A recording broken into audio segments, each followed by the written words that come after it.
ही दुसरी ना?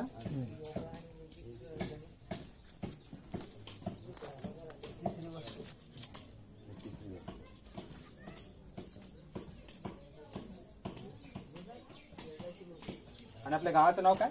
वडगाव एकलर. वडगाव एकलर आहे आणि आपला तालुका मुरबाडच लागतो, जिल्हा. ही बांबूची बेटं आहेत. एकाच ठिकाणी असे अनेक बांबू उगवतात, सरळ प्रकाश दिशेने वर जातात. हेच बांबू हा ठाकूर समाज वापरतो आणि त्याच्यावरून वेगवेगळ्या प्रकारच्या टोपल्या बनवतो. आपण ही बांबूची बेटं इथे बघू शकतो. इथे एक बेट आहे, इथे एक बेट आहे.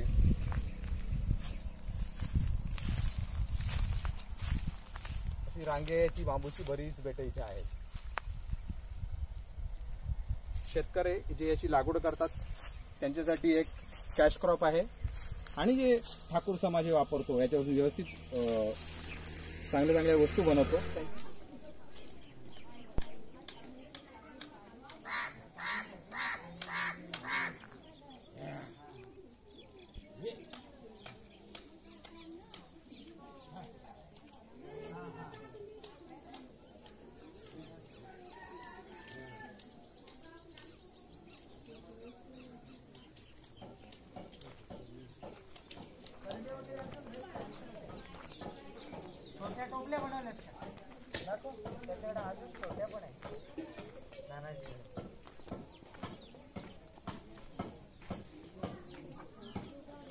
या कारागिरीने एक वेगळं आर्टिकल बनवले आहे टोपल्यांबरोबर. म्हशाच्या बाजारात नेले जातील, तिकडे मोठी जत्रा भरते. टोकावड्याच्या बाजारात जातात.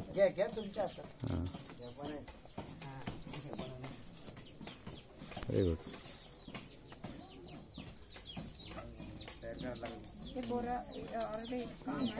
काम आहे बाकी. छान छान छान. आता ह्या तुम्ही कुठे टोकावड्याच्या बाजारात नेणार का म्हसाला? म्हशाला नेणार. चांगले. ह्या 3 प्रकारच्या वस्तू तुम्ही बनवता. हां छान.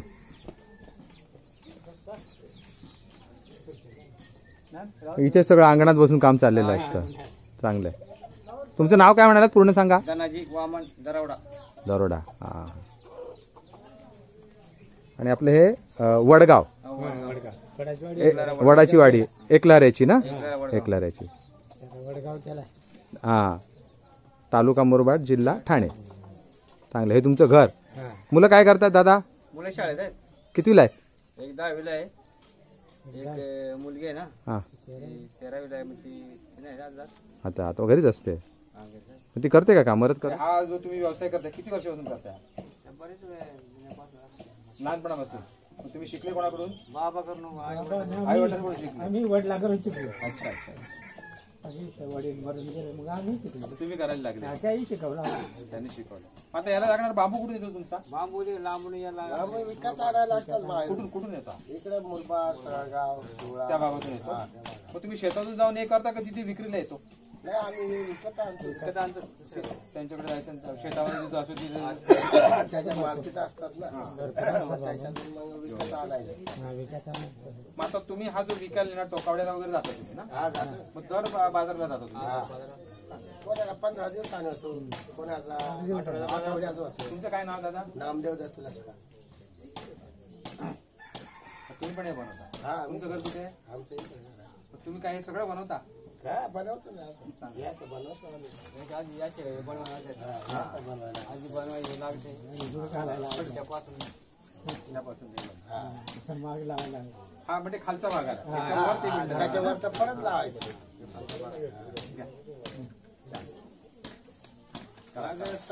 माझ्याची यात्रा कधी चालू होते? यात्रा पौर्णिमेची. आणि किती दिवस चालेल? 25 जानेवारी ना? आणि किती दिवस असेल? 15 दिवस. मग तुम्ही तिकडे जाऊन थांबता? काम करायचं. माल संपला का परत यायचा? तो माल संपतो ना? मच्छी यात्रा चांगली आहे. आपल्या बरोबर एकलारा शाळेच्या भारतीय सर आहे. आज ही वाडी जी आहे ती त्यांनीच आपल्याला दाखवली. आणि इथे वाडीवर पण एक शाळा चालते 2 वर्गांमध्ये आणि 1ली ते 4थी पर्यंत 5वी पर्यंत ही शाळा आहे. तिचं नाव काय? Palve sir. Palve sir dedicated आहे. जीपच्या शाळांमध्ये, जिल्हा परिषद शाळांमध्ये आम्ही एक गोष्ट काय बघितली की शिक्षकांचं योगदान फार प्रचंड आहे. त्यांची मेहनत म्हणजे विद्यार्थ्यांसाठी खूप छान मेहनत ते घेतात.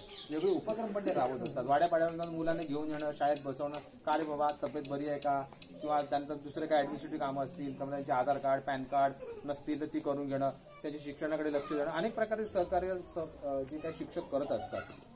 तर मग आम्हाला त्यामुळे आमचे उपक्रम राबवताना आनंद येतो, कारण विद्यार्थ्यांना जेवढा काळ ते देतात मग आम्हाला पण वाटतं की नाही या मुलांसाठी अजून पण आम्ही काहीतरी करायला पाहिजे, आम्हाला पण काम करायला ओढ होतो. आणि म्हणून आम्ही मग अशा वाड्यापाड्यांवर जातो, विद्यार्थ्यांना भेटतो, पालकांना भेटतो, घरांमध्ये जातो, त्यांचे व्यवसाय बघतो, शेती बघतो. आता काही ठिकाणी आम्ही जातो तर त्यांचे म्हशी आहेत, म्हशीचे तबेले आहेत, त्याच्यावरची पण आमची छोटी छोटी व्हिडिओ आहे. म्हशीचे दूध काढून दाखवलं त्या मुलांनी, म्हशीवर बसून दाखवलं एकानी.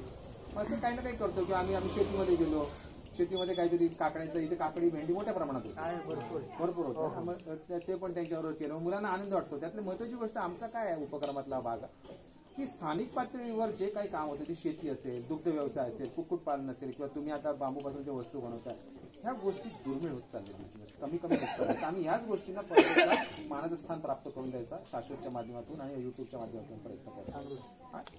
मशीनच्या सहाय्याने मोठ्या फॅक्टरीमध्ये खूप छान गोष्टी तयार होतात, पण स्थानिक कारीगर जो स्थानिक पातळीवर ज्या गोष्टी करतो त्या गोष्टी आम्हाला जास्त महत्त्वपूर्ण वाटतात आणि त्या समाजापुढे याव्यात म्हणून आमचा उपक्रम चालू. यंत्रणेमुळे लोकांना काम नाही राहिले, हाताचं कौशल्य त्यांचं. हे सगळं हाताने कारिगरी पिढ्यानपिढ्या आलेलं आहे आणि याच्यामध्ये अख्खं कुटुंब त्यांचं इन्व्हॉल्व होतं. म्हणजे छोटी मुलं, मोठी माणसं अशी सगळी त्याच्यामध्ये ह्या कार्यक्रमामध्ये या छोट्या कुटीर उद्योगामध्ये इन्व्हॉल्व होतात. बघा आता ते आजीबाई तिथे करतायत स्वतः. हे खूप कारिगरीचं काम आहे, कारण बांबू आणायचा, तो बांबू छानपैकी साळायचा, त्याचे छोटे छोटे काड्या तयार करायच्या. आपण हे बघू शकतो, या काड्या इथे यांनी बनवलेल्या आहेत, अशा बनवायला लागतात अगोदर. हा बांबू या भागात नाही होत, इतर काही गावांमध्ये होतं, तिथून ते आणायला लागतात. आणि मग कोयत्याचा वापर करून बघू शकतो असे बांबू ह्या काड्या तयार करायच्या आणि काही अशा पट्ट्या पण तयार करायच्या. आणि या पट्ट्या आणि त्या काड्या मग ह्या पुढे विणायला आजी करतायत ते काम त्यापासून. आणि काड्या पाडायच्या आणि असा कोयत्यासाठी वापरला जातो. काड्या पाडायच्या. हा, त्या काड्या पाड्याचं काम तिकडे चाललेलं आहे.